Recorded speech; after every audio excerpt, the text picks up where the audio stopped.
الله وبركاته. حجاج در کلانترین مطبعه به نام خادم حرمین شریفین ملک فتح ابن عبدالعزیز همش انشاءالله این حوضی برای گرفتن قرآن. الحمدلله.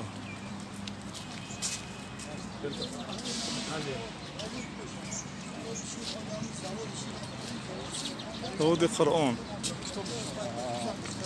سلام علیکم شیخ تاجیکی.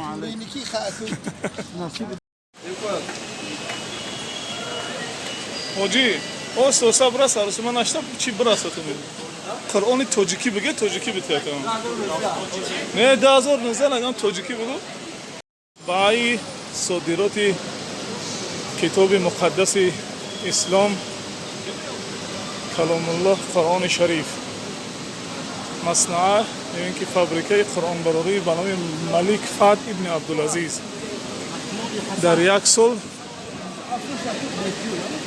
میگیم سالانه زیاده از 18 میلیون نسخه کتاب قرآن را صادر میکنه و در تمام عالم اسلامی پهن مفت رایگان انتشار میکنه.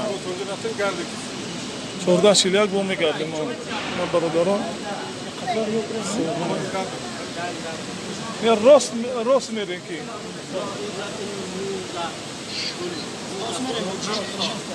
ها ما هم بریم بعد از رفتن میتونم